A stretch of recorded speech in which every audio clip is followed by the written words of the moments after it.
This is the Deen Show. Peace be with you. Thank you for tuning in to the Deen Show. Every week we're here with a new show, helping you understand the purpose of life. Fastest growing way of life in the world according to the Guinness Book of World Records. This is no joke, but the most misunderstood, and we're here helping you understand Muslims, Islam, and we have so many people today coming over from all walks of life. We have our next guest coming up. What made this man, who was a born Christian, and he fooled around in life, and he got serious with life, and then he started living the purpose of life, and today he's here on the Deen Show to tell us his story. We'll be right back. You don't want to go nowhere. This is the Deen Show.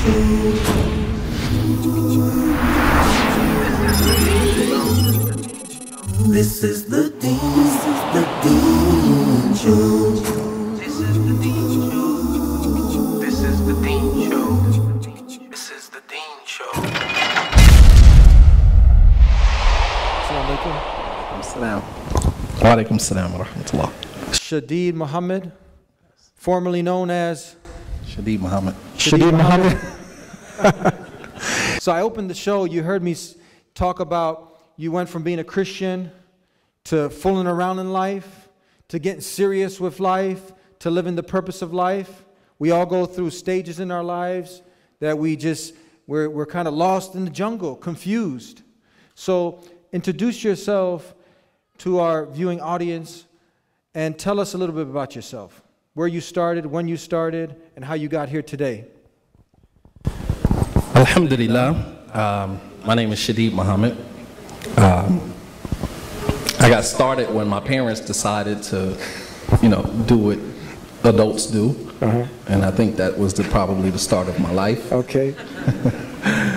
And then somewhere in the process, I kind of got lost in the system. And I mean that literally. What city were you born in? I was born in Montclair, New Jersey. Okay. Yeah.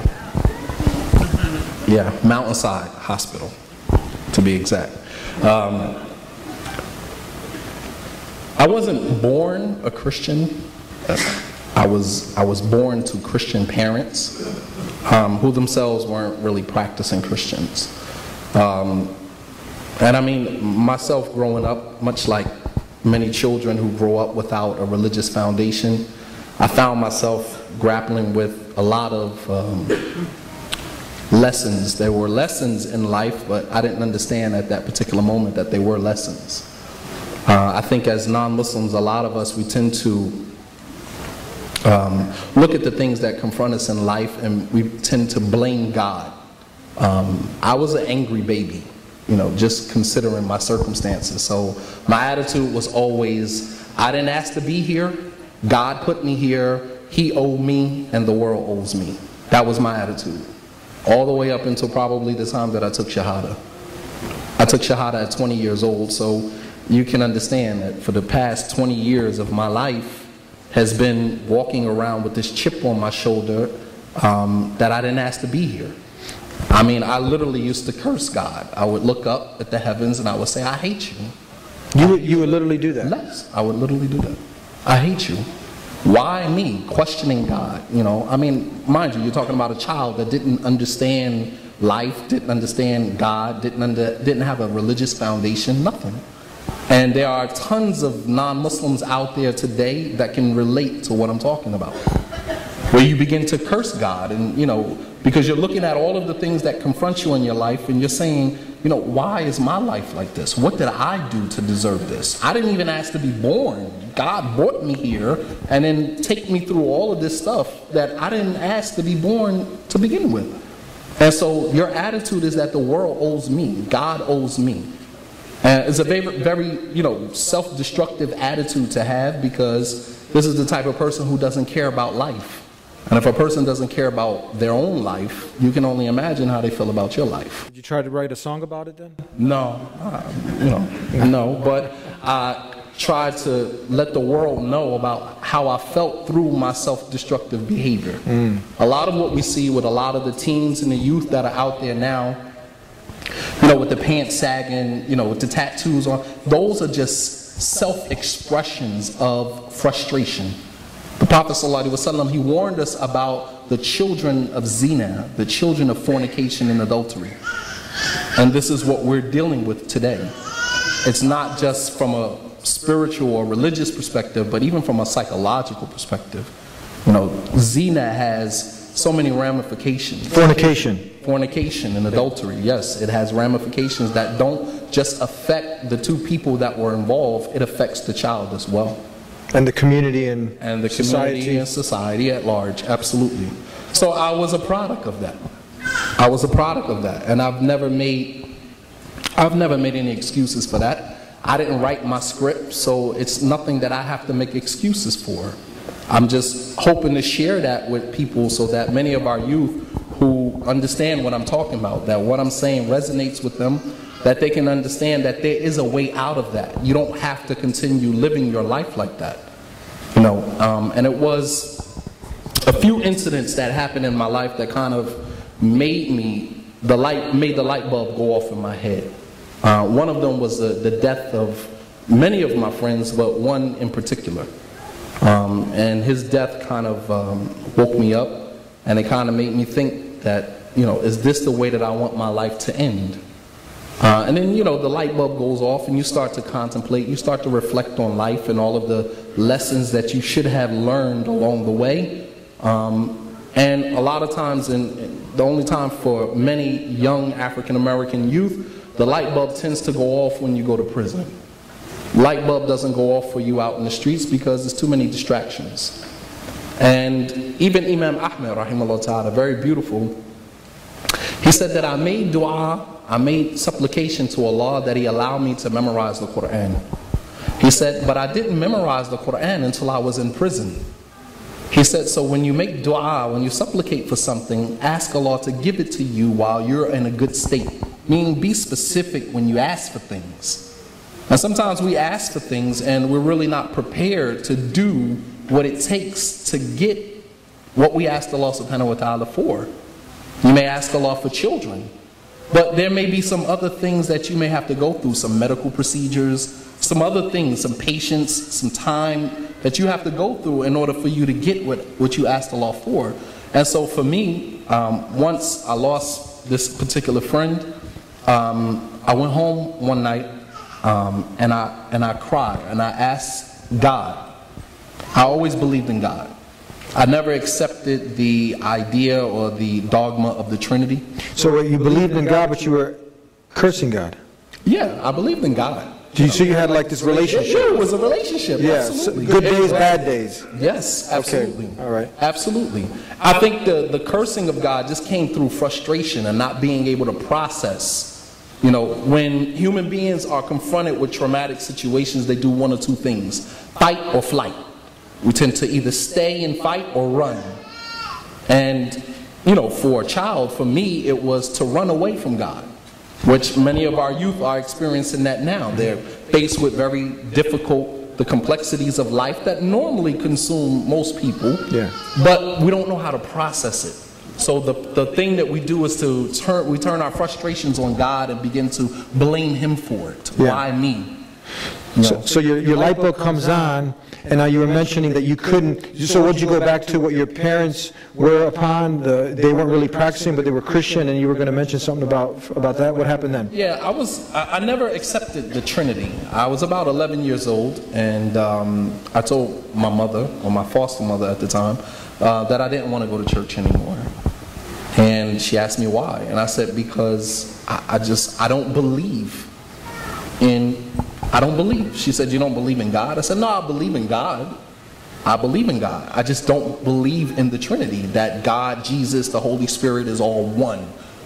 Just no interpretation, no explanation was enough for my heart to accept that. None. And I was 11 years old. So I went from 11 to 20 just believing in God, which was what I already had. I mean, I was in church physically, but mentally I was somewhere else, because I hadn't.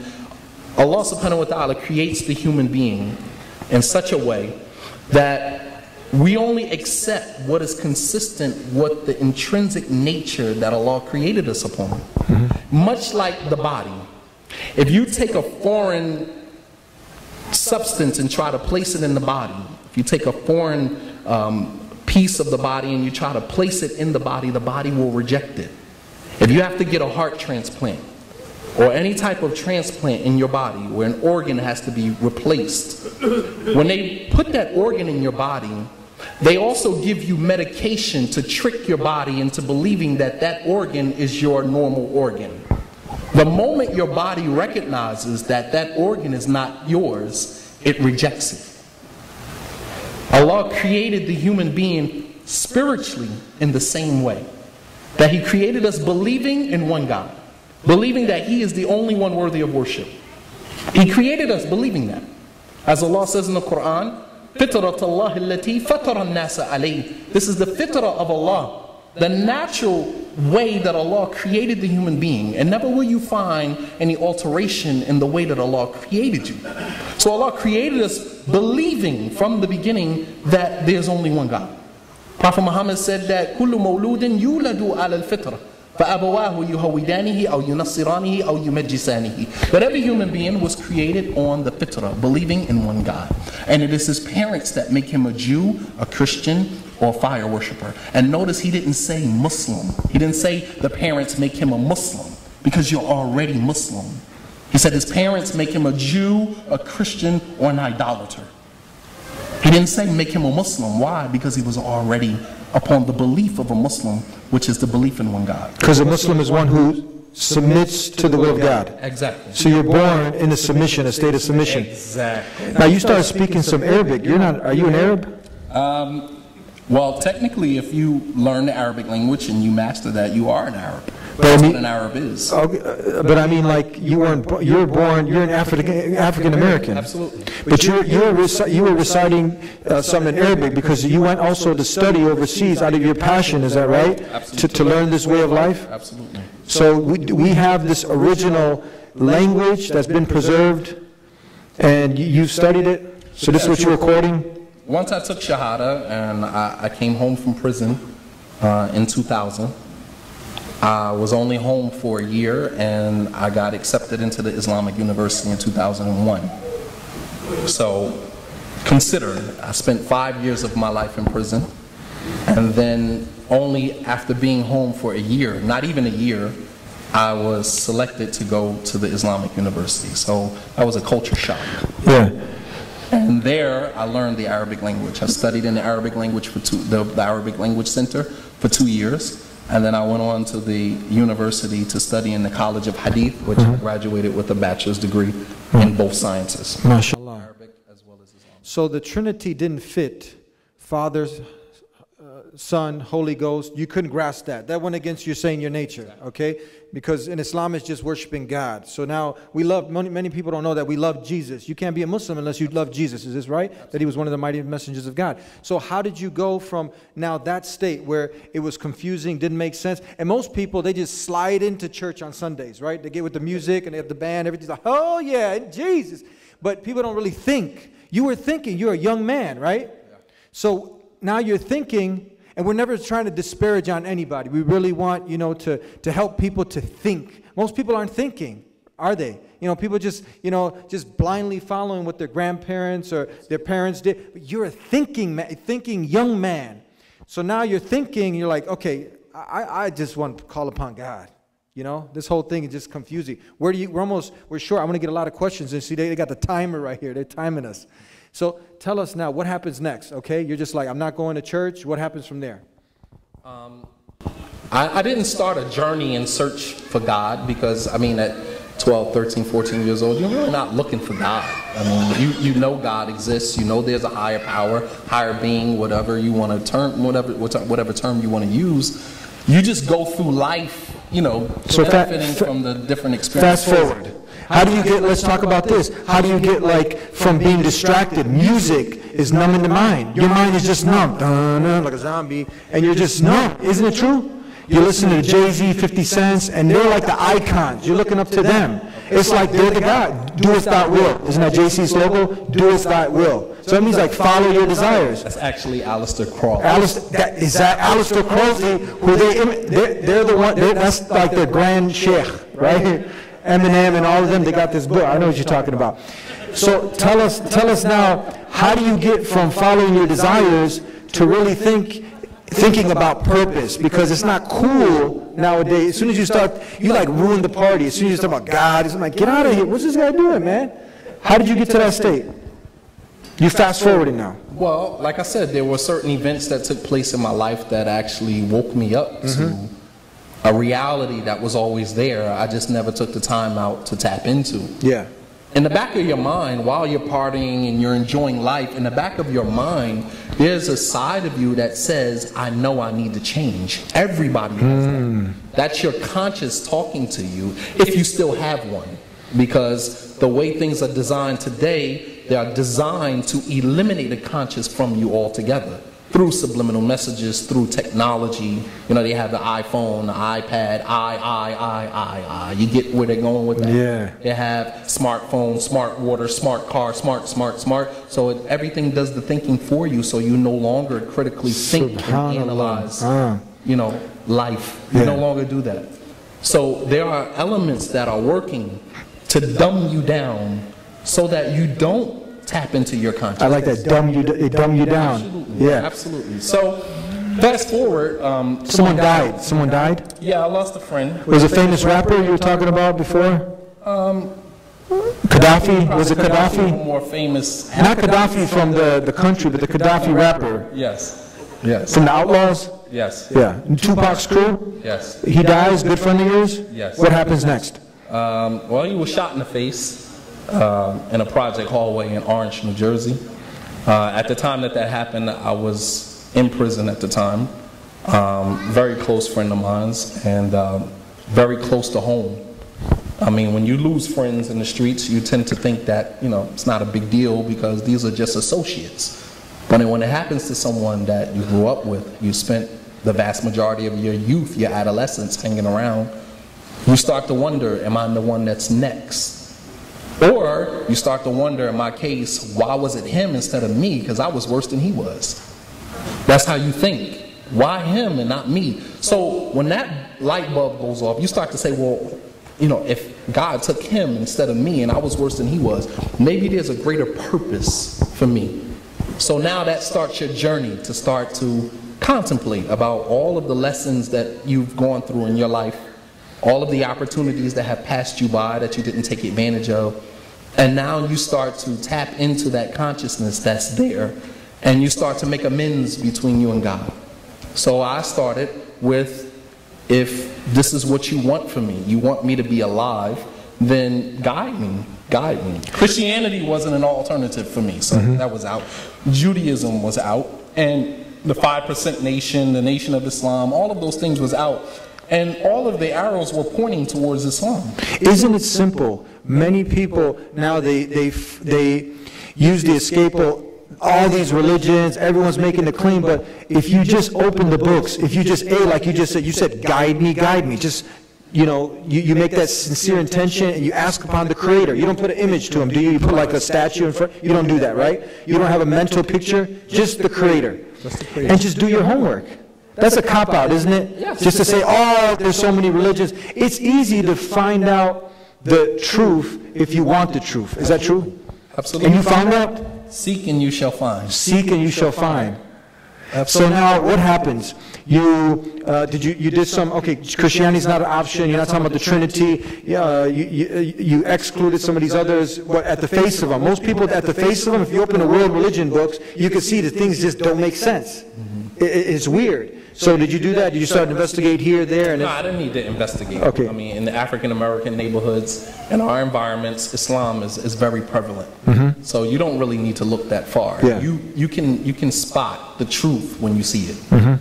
And the moment I saw Islam, I knew it was the truth. It was just a matter of me coming to grips with the fact that it was the truth and something that I needed to embrace. You got to be courageous to accept Islam, don't you? I mean, because it takes. I mean, what do you think? Because it takes a lot of effort.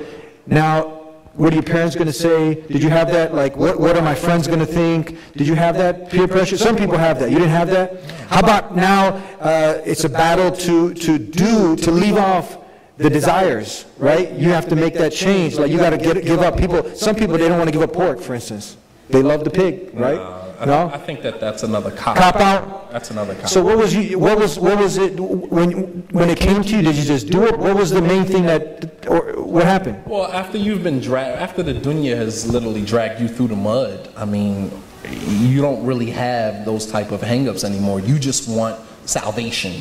You just want to be saved. You just want out of that lifestyle. So you had done it already. Absolutely. Some people keep thinking that they just got time. I got time, right? Yeah. And then there's some people who have been beat up so bad that they just want out. They just want to submit now. They just want to submit. You've given up living your life the way that you want to live it because you've seen after failed experience after failed experience that you can't do it by yourself. Okay. Because you get what I'm saying. Have you experienced people who just, they recognize this is the truth, but they got other things on their mind. The desire, right? They don't want to give up. Well, those are people who haven't really been beat down like that. Okay. And this is something that Muslims need to understand, and that is that people embrace Islam after having hit rock bottom in life. And then they become Muslim. And then when they become Muslim, they have such bad experience with some of the Islamic communities that there is no more rock bottom for them. And that is something that we have to be conscious of.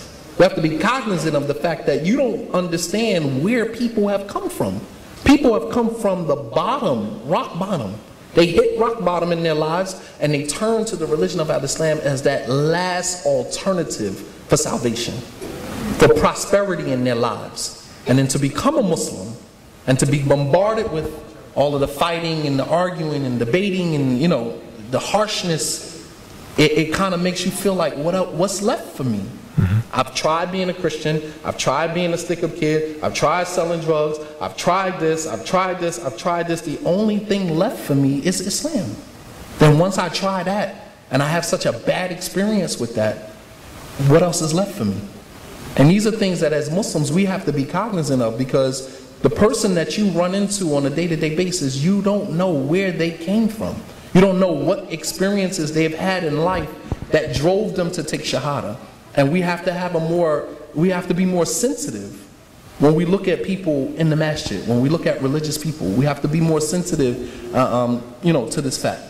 So, fast forward, I asked God to guide me. And when I got to prison, there was a friend of mine who had been, incarcerated for some time, and he was a really bad guy on the streets, really bad guy. And when he came to me, he had a chain around his neck with Allah's name in Arabic. Now, mind you, as I said, that Islam was very prevalent in the African American community, so it wasn't something that was foreign to me. I knew what it meant. I knew what it represented.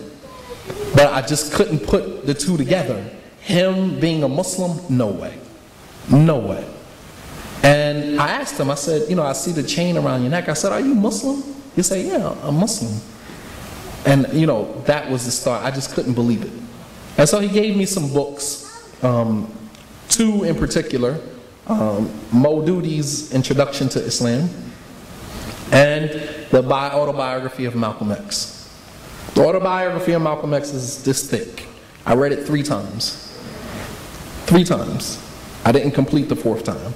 I was so intrigued how he was able to embrace something that he believed was the truth and to refine himself to such a degree.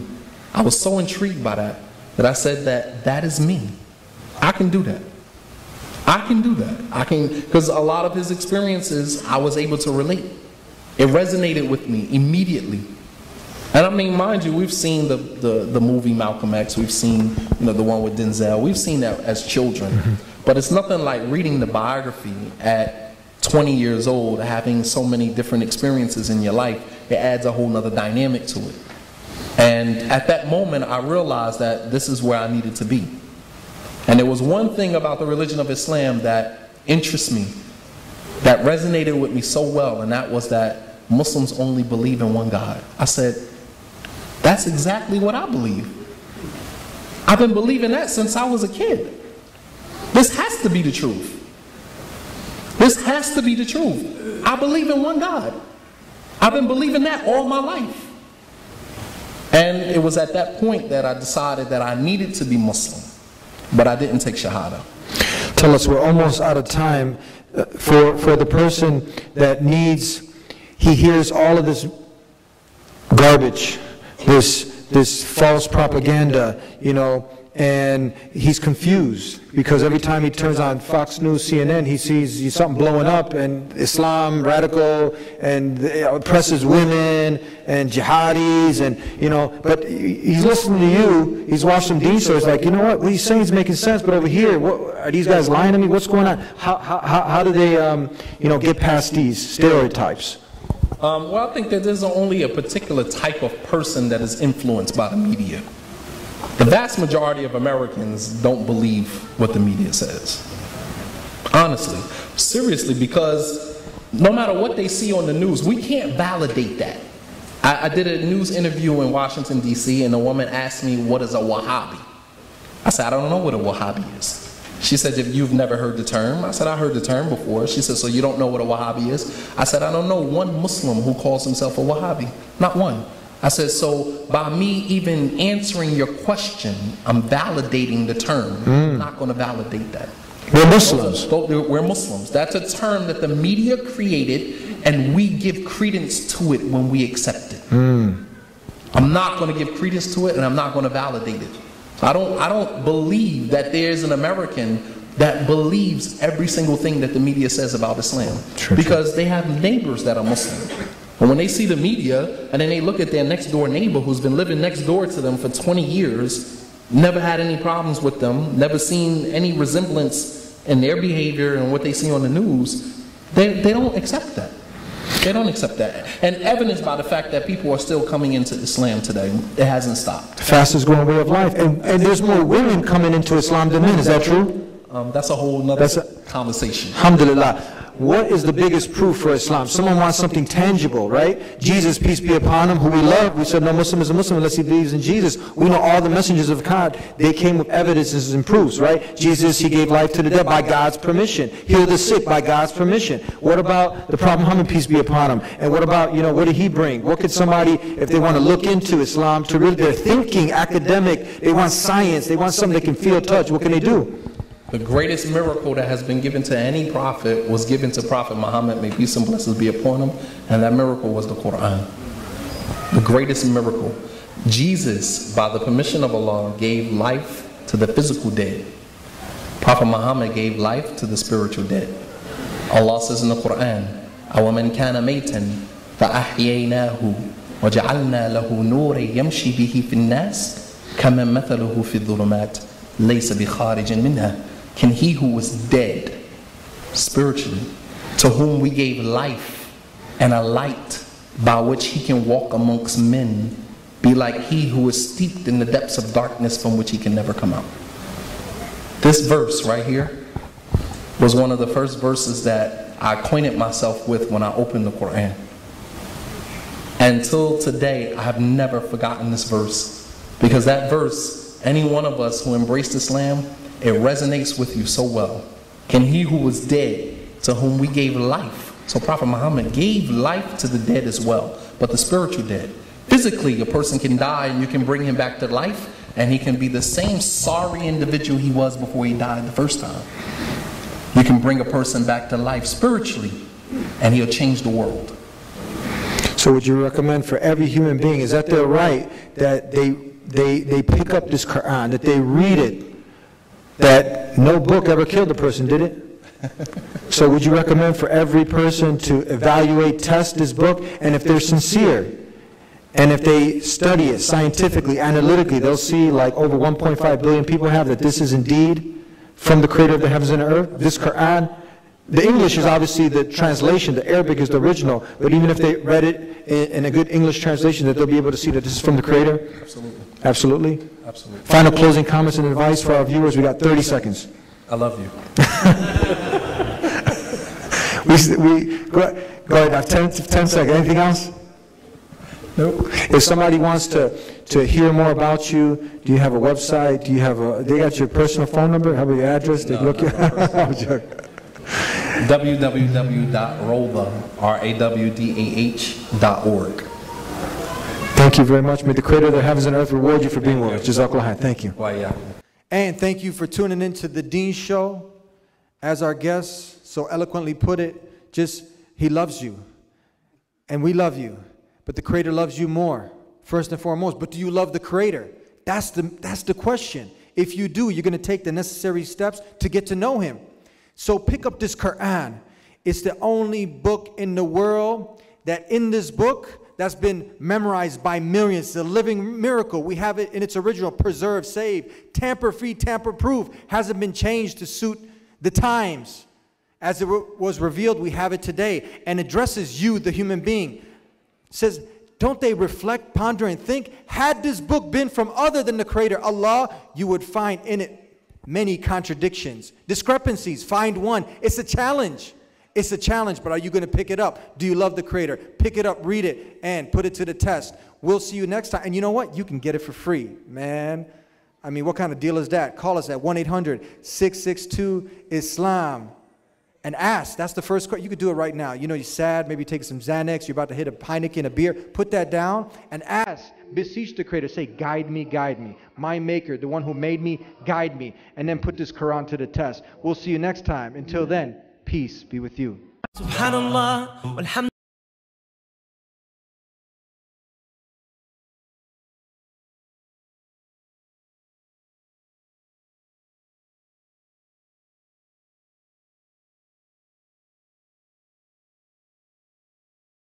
Bone.